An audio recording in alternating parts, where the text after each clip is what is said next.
Hello friends, education बाबा official YouTube channel पर आपका स्वागत है। हम जुलाई 2020 में होने वाली सीटेट प्राइमरी परीक्षा के लिए पर्यावरण अध्ययन से संबंधित 450 महत्वपूर्ण प्रश्नों की सीरीज कर रहे हैं। इस सीरीज के अंतर्गत यह हमारा 7वां वीडियो है। अगर आपको हमारा यह वीडियो पसंद आए तो लाइक करें, कमेंट करें और उन मित्रों के साथ शेयर अवश्य करें जो सीटेट परीक्षा की तैयारी कर रहे हैं। अगर आप हमारे इस चैनल के साथ नए हैं तो चैनल को सब्सक्राइब कर लें एवं लेटेस्ट नोटिफिकेशन पाने के लिए बेल आइकन को प्रेस करें। बढ़ते हैं आज के पहले प्रश्न पर। पहला प्रश्न है आपके लिए कि पेट अथवा शरीर के अन्य आंतरिक अंगों के अन्वेषण के लिए प्रयुक्त तकनीक एंडोस्कोपी निम्न में से किस पर आधारित है। यानी जो पेट के विभिन्न जो आंतरिक अंग होते हैं उनका जो अन्वेषण या जांच करने के लिए जो हम तकनीक का प्रयोग करते हैं एंडोस्कोपी, वह किस पर आधारित है। पहला ऑप्शन है आपका पूर्ण आंतरिक परावर्तन पर, दूसरा ऑप्शन है आपका व्यतिकरण पर, तीसरा ऑप्शन है आपका विवर्तन पर और फोर्थ ऑप्शन है आपका ध्रुवण पर। यानी जो एंडोस्कोपी की जो तकनीक है वह किस पर आधारित है। तो जो आपकी जो एंडोस्कोपी की जो तकनीक है वह पूर्ण आंतरिक परावर्तन पर आधारित है। यह जो आपका एक जो एंडोस्कोपी होता है यह एक ऐसा चिकित्सीय उपकरण है जिसके माध्यम से आपका जो शरीर के आंतरिक भाग हैं उनको देखा जाता है। और यह एंडोस्कोपी जो है वो आपका पूर्ण आंतरिक परावर्तन के सिद्धांत पर कार्य करता है। तो इसमें आपका ऑप्शन नंबर पहला इसका सही उत्तर होगा, पूर्ण आंतरिक परावर्तन पर। नेक्स्ट क्वेश्चन नंबर 2 है आपका शिक्षार्थियों की मूल्यांकन का कार्य नहीं है। यानी ऐसा वो कौन सा कार्य है जो शिक्षार्थियों के मूल्यांकन का कार्य नहीं है। पहला ऑप्शन है आपका शैक्षिक उन्नयन की जानकारी प्राप्त करना, दूसरा ऑप्शन है आपके सामने छात्रों को पतन की ओर ले जाना, तीसरा ऑप्शन है पाठ्यक्रम में संशोधन करना और फोर्थ ऑप्शन है आपका शिक्षण अधिगम परिस्थितियों में संशोधन करना। तो यानी जो आपका मूल्यांकन का जो तात्पर्य है उसमें से आपको इनमें से यह देखना है कि कौन सा कार्य नहीं है। तो आप सीधे से स्पष्ट रूप से समझ पा रहे होंगे कि छात्रों को पतन की ओर ले जाना, यह तो आपकी किसी भी प्रकार का मूल्यांकन हो वह तो कोई ऐसा मूल्यांकन ही नहीं जो किसी भी छात्र को गलत दिशा में यानी पतन की ओर ले जाने वाला हो। तो इसमें आपका जो ऑप्शन होगा ऑप्शन बी, यह आपका कार्य जो कि मूल्यांकन का कार्य नहीं है। क्योंकि जो मूल्यांकन की जो संकल्पना है उसके माध्यम से जो बच्चे हैं उनके हम समग्र मूल्यांकन को करते हैं। यानी मूल्यांकन इसमें हम जैसे छात्रों के विभिन्न जो आवश्यकताएं होती हैं उनके बारे में या जो पाठ्यक्रम होता है उसके संशोधन करना, यानी इस प्रकार की चीज़ों को हम मूल्यांकन के जरिए करते हैं और उनमें सुधार कैसे किया जा सकता है। तो इसमें आपको छात्रों का पतन की ओर ले जाना यह आपका मूल्यांकन का कार्य नहीं है। तो इसमें बी ऑप्शन इसका सही उत्तर होगा। नेक्स्ट है आपका एक शिक्षक कक्षा में पक्षियों की तेजी से घटती संख्या के विषय में शिक्षार्थियों को निम्न 4 कारण बताता है। यानी जो पक्षियों की संख्या लगातार घट रही है उसको मद्देनजर ध्यान में रखते हुए एक शिक्षक छात्रों के सामने 4 मुख्य पद बताता है, जिसमें से पहला है शिकारियों की संख्या में असाधारण वृद्धि हुई है, दूसरा है जैविक कीटनाशकों तथा उर्वरकों का बड़े पैमाने पर उपयोग हो रहा है, तीसरा पक्षियों की वास स्थानों की बड़े पैमाने पर कटौती हुई है, फोर्थ है आपका कीटनाशक रासायनिक उर्वरक तथा मच्छर भगाने वाली दवाओं का बड़े पैमाने पर उपयोग हो रहा है। तो इसमें आपका जो इसमें असाधारण जो निम्न कारण बताए हैं उसमें से आपको यह देखना है कि इसमें जो मुख्य कारण कौन से हैं। यानी शिक्षक द्वारा दिए गए कारणों में से आपका कौन सा ऐसा कारण है जो सही है। तो आपका सबसे पहले तो देखिए कि शिकारियों की संख्या में असाधारण वृद्धि हुई है, यह कोई महत्व नहीं है जिससे कि आपका के पक्षियों की संख्या लगातार घट रही है, यह कोई कारण नहीं है। दूसरा है कि जैविक कीटनाशकों तथा उर्वरकों के बड़े पैमाने का उपयोग हो रहा है। हाँ, यह कारण हो सकता है लेकिन यह इस जगह पर सही नहीं बैठता। लेकिन आपके जो तीसरा और चौथा जो पॉइंट है कि पक्षियों की वास स्थानों की बड़े पैमाने पर कटौती हुई है, क्योंकि हमारे आसपास जो पेड़ पौधे हैं इनकी अनियंत्रित कटाई चल रही है जिसके कारण इनकी रहने सहने की जो जगह होती हैं उनमें कटौती हुई है। और फोर्थ ऑप्शन जो आपका कह रहा है कि कीटनाशक, रासायनिक उर्वरक तथा मच्छर भगाने वाली दवाओं का बड़े पैमाने पर उपयोग हो रहा है, तो ये उनके लिए हानिकारक होते हैं, तो जिसके कारण जो पक्षियों को जिसके कारण आपके पक्षियों की संख्या लगातार घट रही है। और हम इसको दूसरे प्रकार से समझें, यानी जो अनियंत्रित जो शहरीकरण हो रहा है, यानी जो शहरीकरण या हमारे जो कृषि उद्योग धंधे हैं उनमें जो विभिन्न प्रकार के जो उर्वरकों का यूज किया जाता है, या फिर जो सूर्य जो ये आपके औद्योगिकरण में गंदे पानी निकलते हैं या वहां से जो केमिकल्स होते हैं उनका वातावरण में आना, यह भी पक्षियों के लिए खतरनाक साबित होता है। तो इसमें आपका ऑप्शन नंबर बी इसका सही उत्तर होगा कि थर्ड और फोर्थ जो ऑप्शन है वह आपके जो पक्षियों की संख्या घट रही है उसके कारण है। तो इसमें बी ऑप्शन आपका सही उत्तर है। क्वेश्चन नंबर फोर्थ है आपका, विद्यालय में यदि बच्चों की वाद विवाद प्रतियोगिता होने वाली हो तो आप बच्चों को, यानी वाद विवाद प्रतियोगिता होने वाली है तो आप बच्चों को क्या करेंगे? तो पहला ऑप्शन है आपका, भाषण के लिए कहां से सामग्री लें इसका मार्गदर्शन करेंगी। नेक्स्ट है आपका, भाषण का अभ्यास कराएंगी। सी है, भाषण लिखने की विधि बताएंगी। डी है, भाषण लिख कर देंगे। तो एक शिक्षक होने के नाते आप उनका सिर्फ मार्गदर्शन करना चाहेंगे। अगर आप किसी बच्चे को विशेष रूप से अगर अभ्यास कराएंगे या किसी को लिख कर देंगे या विधि बताएंगे और या फिर भाषण उसको लिख कर ही दे देंगे तो यह तो एक तरफा, यानी हम किसी बच्चे को सपोर्ट कर रहे हैं ये हो जाएगा। तो हम और सिर्फ इतना करेंगे कि वह बच्चा भाषण के लिए सामग्री कहाँ से लिखे, यानी कहाँ से ले, इसके लिए हम उसको मार्गदर्शन दे सकते हैं। यानी बच्चा कुचा जो भी काम होगा वो खुद स्वयं करेगा। उसको किस प्रकार से वाद विवाद प्रतियोगिता में हिस्सा लेना है, उसे उस प्रतियोगिता में क्या बोलना है, इसके लिए जो भी सामग्री लेगा हम उसके लिए उसका मार्गदर्शन कर सकते हैं। तो इसमें आपका पहला ऑप्शन इसका सही उत्तर होगा। भाषण के लिए कहां से सामग्री ले, इसका मार्गदर्शन करेंगी। क्वेश्चन नंबर फिफ्थ है आपका, शिक्षक एक शिक्षार्थी से कहता है कि वह भारत के 4 ऐसे राज्यों के नाम लिखे जहां पर एक कुल भौगोलिक क्षेत्रफल की प्रतिशत से अधिक क्षेत्रफल पर आपका जो वन आधारित हैं। यानी आपका जो शिक्षक है वह शिक्षार्थी से ऐसे 4 राज्यों के बारे में जानकारी मांगता है जहां पर आपका 1/4 से जो 1/3 से अधिक आपके जो वन पाए जाते हैं। तो इसमें पूछा है कि आपका 75% ऐसे कौन से राज्य हैं जिनमें 75% तक वन पाए जाते हैं, ऐसे 4 राज्यों के नाम बताने। और तो शिक्षार्थी ने निम्न जो 4 राज्य बताए वह बताएं आपके अरुणाचल प्रदेश, मणिपुर, नागालैंड व असम। इस क्वेश्चन में यहाँ दिक्कत है, यहाँ थोड़ा सा ये जो क्वेश्चन है मैं इसको बताऊं जरा कि शिक्षक एक शिक्षार्थी से कहता है कि वह भारत के 4 ऐसे राज्यों के नाम बताए जो जहां पर आपके वन का कुल भौगोलिक क्षेत्रफल 75% से अधिक क्षेत्रफल पर है। तो ये इस प्रकार से प्रश्न है। तो जो शिक्षार्थी है वो 4 बताता है, अरुणाचल प्रदेश, मणिपुर, नागालैंड व असम। अब जो शिक्षार्थी द्वारा जो 4 राज्य बताए गए हैं उनमें से कौन सा सही है ये आपको बताना है। यानी ऐसे कौन से राज्य हैं जिनमें 75% जो भौगोलिक क्षेत्रफल का 75% उसके क्षेत्रफल पर वन उपस्थित हैं। तो पहला ऑप्शन है आपका अरुणाचल प्रदेश, दूसरा ऑप्शन है मणिपुर, तीसरा ऑप्शन है आपके सामने नागालैंड और चौथा जो पॉइंट बताता है वो बताता है असम। तो इसमें से आपको चुनना है कि कौन से वे राज्य हैं।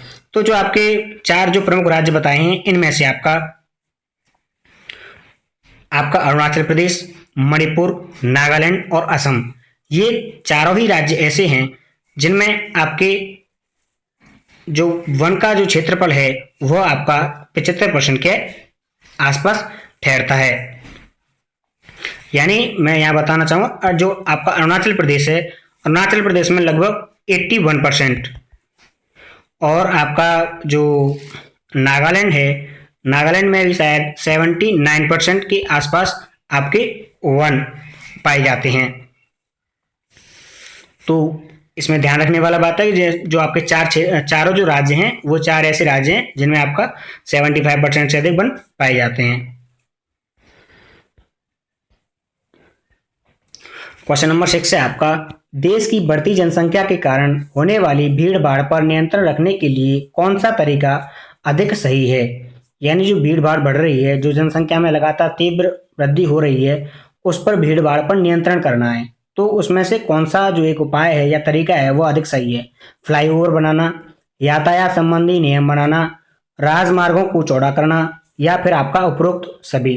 तो जो भीड़ भाड़ है उसके लिए ये चारों ही पॉइंट्स, जो आपके तीनों पॉइंट्स जो दे रखे हैं, फ्लाईओवर बनाना या यातायात संबंधी नए नियम बनाना या राजमार्गों को जोड़ना, ये सही तरीके हैं। यानी जो देश की जनसंख्या जो बढ़ रही है उसके लोग जो भीड़ भाड़, जो जनसंख्या बढ़ने के कारण जो भीड़ पर नियंत्रण करना है, तो उसके लिए सरकार को आपके जैसे फ्लाईओवर का निर्माण करना हुआ, यातायात संबंधी जो नियम है उनको बनाना हुआ, जो राजमार्ग है उनका चौड़ीकरण करना हुआ, या फिर हम ये कहें कि जो आपके यातायात संबंधी जो नियम होते हैं उनको, उनके नियमों का पालन करना, या फिर उस कह सकते हैं कि लोगों के बीच उन नियमों को जानने के लिए जागरूकता फैलाना। तो इसमें आपका जो ऑप्शन डी है वह इसका सही उत्तर होगा, उपरोक्त सभी।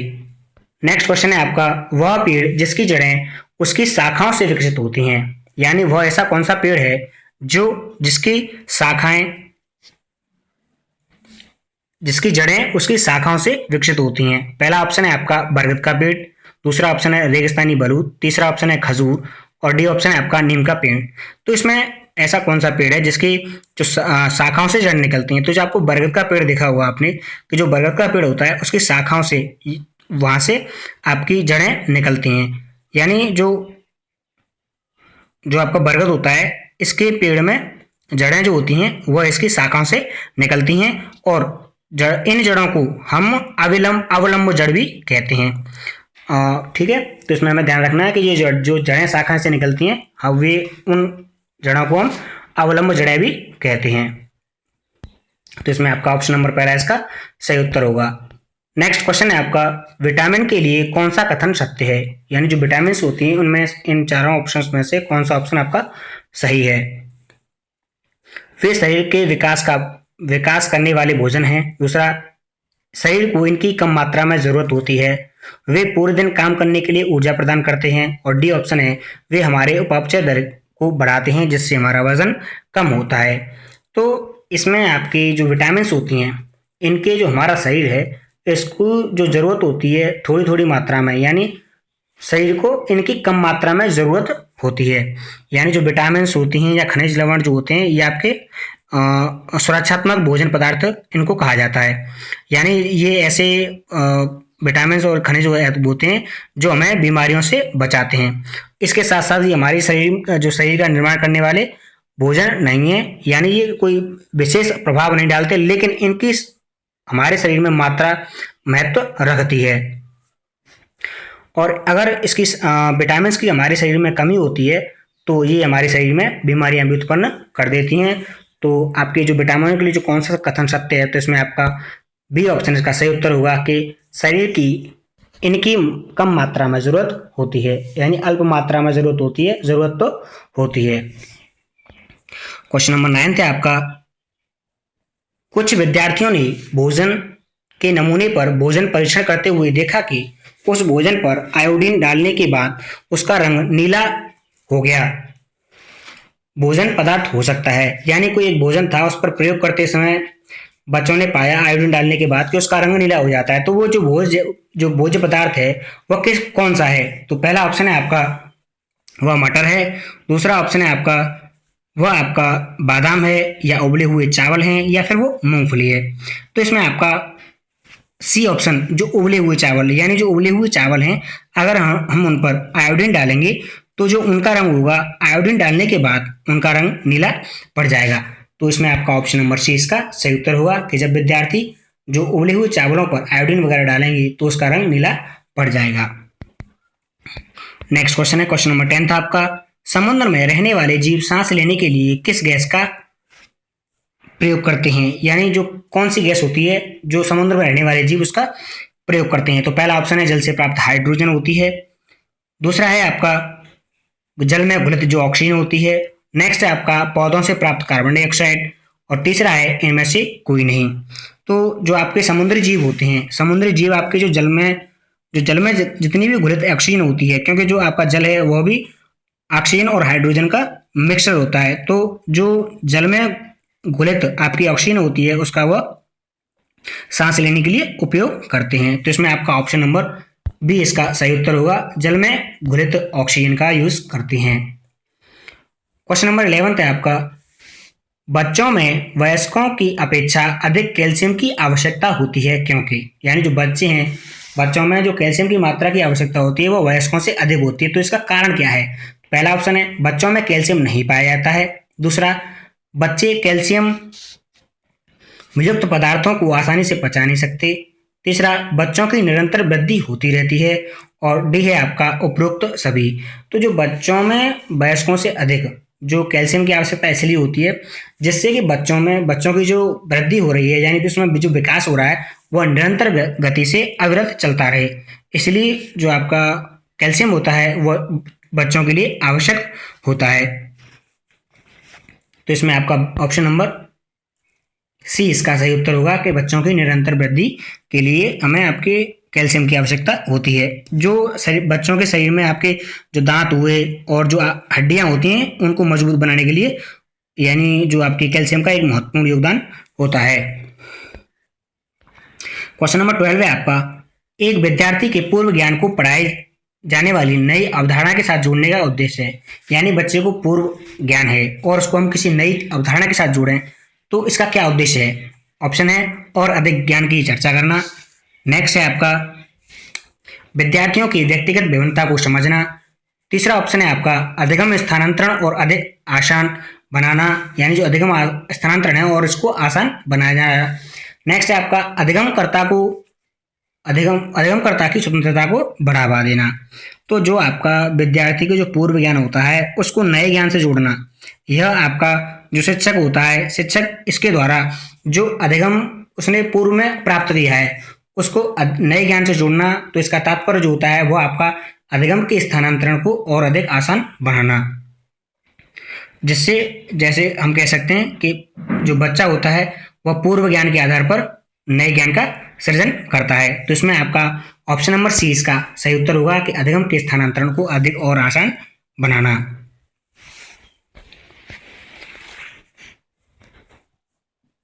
क्वेश्चन नंबर नेक्स्ट है आपका,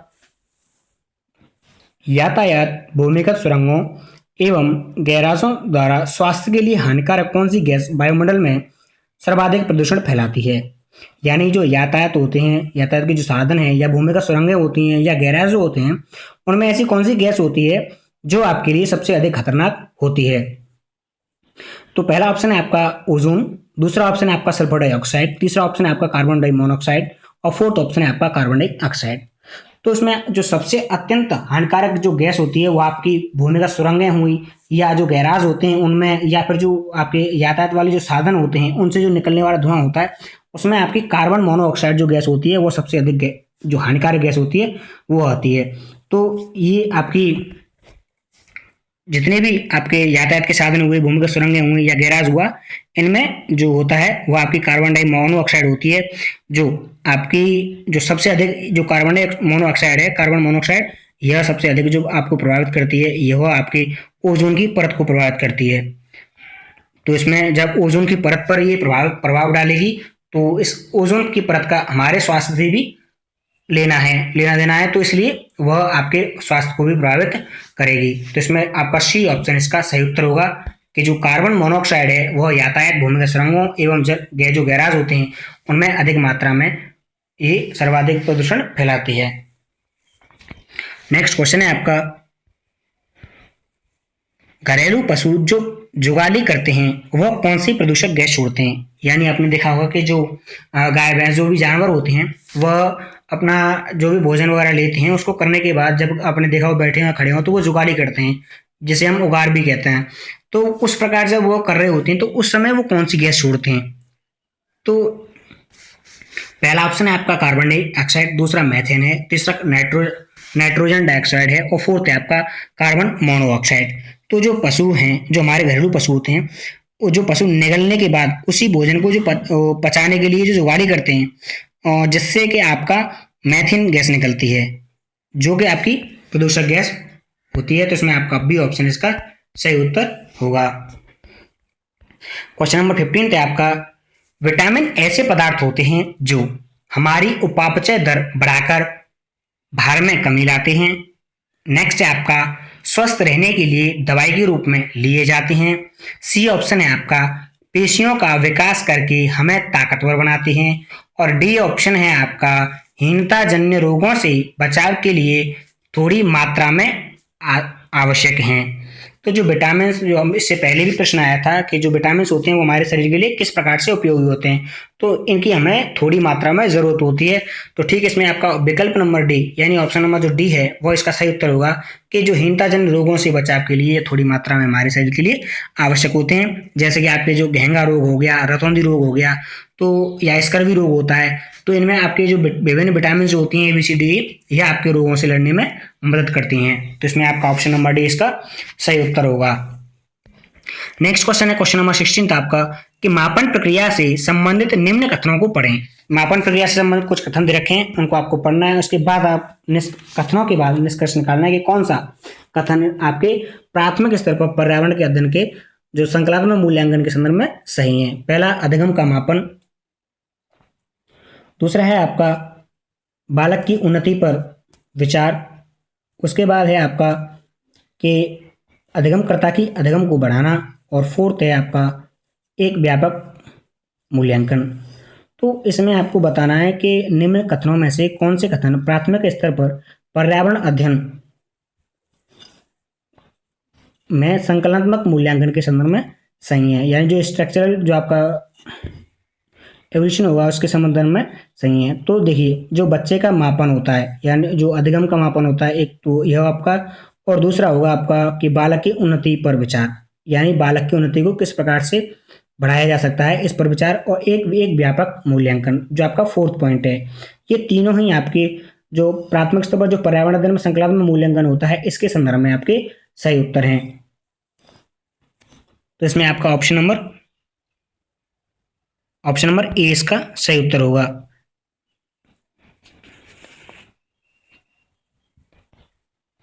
आपका जो ये अध्ययन में जो संकल्पनात्मक मूल्यांकन होता है इसके अंतर्गत आपका जो ग्रेड वगैरह देते हैं ये भी शामिल होता है।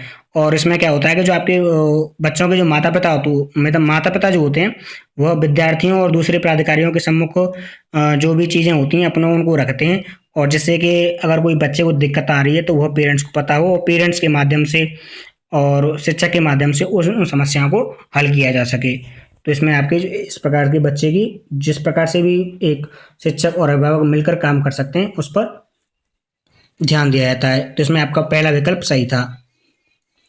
क्वेश्चन नंबर 17 है आपका, एक अच्छे पर्यावरण अध्ययन पाठ्यक्रम को क्या नहीं करना चाहिए, यानी एक ऐसा पाठ्यक्रम जो कि आपका अच्छा है उसे क्या नहीं करना चाहिए। पहला ऑप्शन है आपका अधिगमकर्ता की ज्ञानात्मक स्तर पूर्व निर्धारित करना। दूसरा है आपका अधिगमकर्ताओं को पर्यावरण के महत्व पर ज्ञान कराना। नेक्स्ट है आपका अधिगमकर्ताओं को पिछले ज्ञान के आधार पर नए ज्ञान अर्जित करने के योग्य बनाना। और नेक्स्ट है आपका अधिगमकर्ताओं को ज्ञान उनके जीवन यापन के लिए ज्ञान और कौशल प्रदान करना। तो जो आपका प्राथमिक स्तर पर जब हम आपके पर्यावरण अध्ययन के पाठ्यक्रम की बात करेंगे तो उसका आपका देखिए अधिगमकर्ता का ज्ञानात्मक स्तर बिल्कुल निर्धारित करना यह भी सही है, और अधिगमकर्ता को पर्यावरण का महत्व से उसका ज्ञान कराना यह भी ठीक है। और जो पर्यावरण से संबंधित अधिगमकर्ता जो बच्चा है उसके ज्ञान को नए आधार से ज्ञान से जोड़ना या उसको जोड़ने में सक्षम बनाना यह भी ठीक है। लेकिन प्राथमिक स्तर पर जो आपका बच्चा है वह किस प्रकार से जीवन यापन करने के लिए ज्ञान और कौशल उसको प्रदान किए जाएंगे ये आपका ठीक नहीं है, क्योंकि जो आपके प्राथमिक स्तर पर जो अधिगम का उद्देश्य है वह अधिगमकर्ताओं को किसी भी प्रकार का जो व्यवसाय के से संबंधित कौशल प्रदान करना नहीं होता। तो जो एक अच्छे पर्यावरण अध्ययन का जो पाठ्यक्रम में क्या नहीं करना चाहिए या क्या नहीं होना चाहिए वह ऑप्शन नंबर डी इसका सही उत्तर होगा कि अधिगमकर्ताओं को उनके जीवन यापन के लिए ज्ञान और कौशल प्रदान करना यह आपका अच्छे पर्यावरण के पाठ्यक्रम के अंतर्गत नहीं होना चाहिए, वह भी प्राथमिक स्तर पर। क्वेश्चन नंबर 18 है आपका, विद्यार्थियों को निम्नलिखित में से किसके माध्यम से जल की कमी के बारे में जागरूक बनाया जा सकता है। यानी वह कौन सा माध्यम है जिससे विद्यार्थियों को हम जो जल की कमी हो रही है उसके बारे में जागरूक बना सकते हैं। पहला ऑप्शन है आपका सूखाग्रस्त क्षेत्रों पर डॉक्यूमेंट्री दिखाकर। नेक्स्ट है आपका उनके साथ व्यक्तिगत स्तर पर पानी का संरक्षण करने की विधियों पर चर्चा करके। नेक्स्ट है आपका कक्षा में अपने दोस्तों के साथ इस समस्या की चर्चा करने के लिए कहकर। या फिर आपका विश्व की जल संसाधनों से संबंधित आंकड़े बताकर। तो जो आपके जो बच्चे हैं वो बच्चे किस प्रकार से अधिक जल के बारे में जागरूक हो सकें उसके लिए आप क्या करेंगे। तो इसमें देखिए पहला विकल्प जो है कि हम किसी भी सूखाग्रस्त इलाके की वहाँ से एक डॉक्यूमेंट्री लें और डॉक्यूमेंट्री को बच्चों को दिखाएं तो उसका किस प्रकार से प्रभाव पड़ेगा। यानी जो बच्चे हैं यानी उस डॉक्यूमेंट्री को देखेंगे तो डॉक्यूमेंट्री को देखने के बाद वे जो सूखाग्रस्त इलाकों में जो लोग रह रहे हैं वो किस प्रकार से विभिन्न समस्याओं का सामना कर रहे हैं, उनके जीवन यापन में कौन कौन सी कठिनाइयाँ आ रही हैं, तो इसके बारे में वो समझेंगे। और जब इस डॉक्यूमेंट्री को देखेंगे तो इसके साथ साथ जो बच्चों का आपका ज्ञानात्मक, भावात्मक और जो मनोगत्यात्मक या मनोकौशलात्मक जिसे हम बोलते हैं विकास, वह पक्ष भी उसके विकसित होंगे। यानी कि जब बच्चा आपका सूखाग्रस्त जल की कमी के बारे में जागरूक हो रहा हुआ तो उसके आपके डॉक्यूमेंट्री को देखकर तो उसके आपके जो जो सभी पक्ष होते हैं उनका भी विकास होता है। तो इसमें आपका ऑप्शन नंबर पहला इसका सही उत्तर होगा कि सूखाग्रस्त क्षेत्रों पर एक डॉक्यूमेंट्री दिखाकर। क्वेश्चन नंबर 19 है आपका वायुमंडल का भार चित्र जिसमें बादलों का बनना, बिजली कड़कना, यानी वायुमंडल का वह कौन सा भाग है जिसमें आपका बादलों का बनना, बिजली कड़कना, तूफानों एवं आंधियों का होना पाया जाता है। यानी जो आपके वायुमंडल है उसके चार भाग होते हैं और चार जो भाग होते हैं इनमें आपके कौन से मंडल में किस प्रकार की घटनाएं होती हैं। तो इसमें आपको पूछा गया है कि जो बिजली कड़कती है या तूफान आंधियां आते हैं या बादल जो बनते हैं वो किस भाग में बनते हैं। तो इसमें आपको ध्यान रखना है कि जो बिजली कड़कती है या फिर आपके जो बादल बनते हैं या फिर आपके जो तूफान आंधियां होती हैं ये आपकी सभी चीज़ें आपके जो क्षोभ मंडल होता है जिसे हम ट्रोपोस्फियर भी बोलते हैं उसके अंतर्गत होती हैं। और यह आपका जो इसमें क्या होता है कि 165 मीटर की ऊंचाई पर आपका जो तापमान होता है ऊंचाई पर वह 1 डिग्री बढ़ता है। तो और इस प्रकार की जो भी घटनाएं होती हैं जो आपके क्षोभमंडल में होती हैं, यानी जो आपका बादलों का बनना हुआ, बिजली कड़कना हुआ, आंधी तूफान, वर्षा जल, ये सभी आपकी इसी मंडल में होती हैं। तो इसमें आपका ऑप्शन नंबर बी इसका सही उत्तर होगा कि क्षोभमंडल। नेक्स्ट क्वेश्चन है आपका स्थानों, दूरियों और दिशाओं की स्थितियों को समझने की क्षमता है। यानी अगर कोई स्थानों, दूरियों और दिशाओं को जो स्थिति है उनको समझ लेता है तो वह किस प्रकार की क्षमता है। पहला ऑप्शन है आपके सामने कि वह ग्राफिक कौशल है, दूसरा है वह दिशात्मक कौशल है, तीसरा है चित्रण कौशल है, या फिर फोर्थ है आपका स्थितीय कौशल। तो अगर कोई जो भी है अगर वह स्थान, दूरियों और दिशाओं की जो स्थिति है और उसको सही से समझ लेता है तो वह आपका चित्रण कौशल के अंतर्गत आता है, यानी सी ऑप्शन। यानी स्थान, दूरी, दिशाएं, ये सभी जो अगर इनकी जो सापेक्ष गति होती है उसको जो समझने की जो क्षमता होती है वह आपकी चित्रण कौशल कहलाती है। और जो यह कौशल जो होता है वह किसी भी स्थान की स्थिति को सही तरीके से पहचान करना या जो नवीन उपयोग वाले नवीन स्थान होते हैं उनकी खोजनियों को सही तरीके से जो स्थितियां हैं उनको जानना, इसके अंतर्गत ये सभी चीजें आती हैं। तो इसमें आपका ऑप्शन नंबर सी इसका सही उत्तर होगा कि चित्रण कौशल। यानी अगर हम स्थानों और दूरियों के सापेक्ष गति को सही ढंग से समझते हैं तो वो हमारा कौन सा कौशल होता है, चित्रण कौशल। तो इसमें सी ऑप्शन इसका सही उत्तर है। तो यह थे आज के लिए 20 महत्वपूर्ण प्रश्न। अगर आपको हमारा यह वीडियो सेशन पसंद आया तो लाइक करें, कमेंट करें और हम अपने मित्रों के साथ शेयर अवश्य करें। अगर आप इस चैनल के साथ नए हैं तो चैनल को सब्सक्राइब कर लें एवं लेटेस्ट नोटिफिकेशन पाने के लिए बेल आइकन को प्रेस करें। Thank you for watching.